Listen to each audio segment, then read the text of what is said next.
Subscribe to our YouTube channel and press the bell icon to get the latest updates. नमस्कार, मेरा नाम पिंटू सिंह यादव है और आप देखना शुरू कर चुके हैं न्यूज लाइव। दोस्तों, बाहुबली मुख्तार अंसारी फिलहाल बांदा जेल में बंद हैं, लेकिन उनके बेटे जो उमर अंसारी हैं, उन्होंने कोर्ट में एक याचिका दाखिल कर दिया है और उस याचिका में कहा है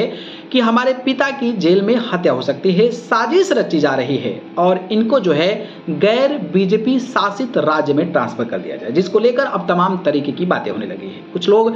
कांग्रेस पर सवाल उठाने लगे हैं, तो उनका यह कहना है कि कांग्रेस ऐसे लोगों को ही पालती है जो इस तरीके की चीजें रखते हैं, क्योंकि गैर बीजेपी शासित राज्यों में अगर मुख्तार अंसारी को भेजा जाता है तो उनको वहां पर सुरक्षा मुहैया कराई जाएगी, खान पान सही होगा और 5 स्टार जैसी फैसिलिटी मिलेगी। और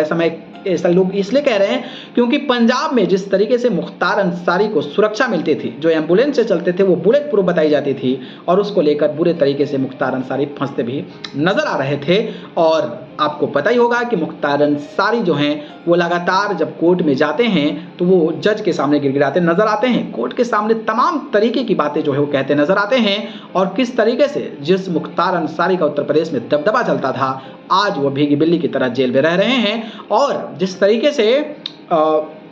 अतीक अहमद और उनके भाई अशरफ की गोली मारकर हत्या कर दी गई, पुलिस कस्टडी में थे, इसके बावजूद भी हत्या कर दी गई थी। उसके बाद जो है मुख्तार अंसारी के परिजनों को यह डर सता रहा है कि कहीं हमारे पिता यानी कि मुख्तार अंसारी के साथ भी इस तरह की घटनाएं ना हो जाए। और इसको लेकर उमर अंसारी ने उत्तर प्रदेश के बाहरी किसी भी अन्य जेल में स्थानांतरित करने का आग्रह किया है और इसके लिए उन्होंने हाई कोर्ट यानी कि उच्चतम न्यायालय का रुख भी किया है और उन्होंने दावा किया है कि मुख्तार अंसारी को जान का खतरा है और इसके लिए सुप्रीम कोर्ट में उन्होंने याचिका भी दायर की है। और उनका यह भी कहना है कि सत्तारूढ़ के विरोधी हैं, यानी कि जो सत्तारूढ़ पार्टी है उसके विरोधी में वो लगातार बातें करते हैं और राजनीतिक और वैचारिक रूप से उनका विरोध करते हैं, इसलिए उनका परिवार जो है इस तरीके का उत्पीड़न सह रहा है। और उन्होंने अनुरोध किया है कि बांदा जेल से किसी गैर भाजपा शासित राज्य में स्थानांतरित किया जाए, जिसको लेकर अब जो है अंसारी परिवार पर आरोप भी लग रहा है कि क्या कांग्रेस आपको सपोर्टर करेगी या फिर किसी और पार्टियों के द्वारा सपोर्ट मिलता है आपको और बीजेपी में आपको क्यों डर लग रहा है। बाकी इस तरीके की बातें उमर अंसारी ने कही है, तो कितना सच है ये हमें बताइएगा। ठीक है, धन्यवाद।